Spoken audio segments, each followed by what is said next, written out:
Kozhikode railway സ്റ്റേഷനിൽ അതിക്രമിച്ച് കയറിയതിന് BJP Yuva Morcha പ്രവർത്തകർക്കെതിരെ കേസെടുത്തിട്ടുണ്ട്. 10 പേർക്കെതിരെയാണ് റെയിൽവേ പോലീസ് കേസെടുത്തത്. വിദ്യാഭ്യാസ മന്ത്രി N. ഷംസുദ്ദീന് നേരെ പ്രവർത്തകർ സ്റ്റേഷനിൽ വെച്ച് കരിങ്കൊടി കാണിച്ചിരുന്നു. അതിന്റെ കൂടെ വിശദാംശങ്ങളും നേരത്തേക്ക് മുബാറക്ക് വിവരങ്ങൾ മറ്റുണ്ട്. മുബാറക്കെ, ഇവർക്കെതിരായ നടപടി എങ്ങനെയാണ്?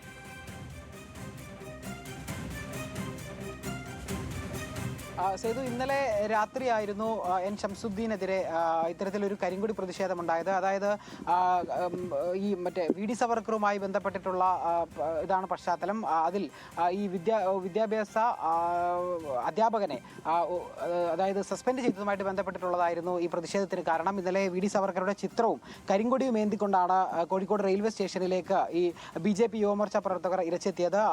ജില്ലാ അധ്യക്ഷനായിട്ടുള്ള പ്രകാശ് ബാബുവിന്റെ നേതൃത്വത്തിലുള്ള 10ഓളം സംഘമായിരുന്നു ഉണ്ടായിരുന്നത്.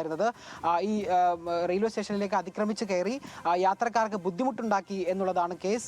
കണ്ടാലറിയാവുന്ന 10 പേർക്കെതിരെ റെയിൽവേ പോലീസ് ഇപ്പോൾ കേസ് രജിസ്റ്റർ ചെയ്തിട്ടുണ്ട്. ഇന്നലെ രാത്രി 9:30 മാവേലി എക്സ്പ്രസിൽ യാത്ര ചെയ്യുകയായിരുന്നു വിദ്യാഭ്യാസ മന്ത്രിയായിട്ടുള്ള N. ഷംസുദ്ദീൻ. യാത്ര ചെയ്യുന്നതിനിടെയാണ് ഇത്തരത്തിൽ യുവമോർച്ച BJP പ്രതിഷേധമുണ്ടായത്. ശരി.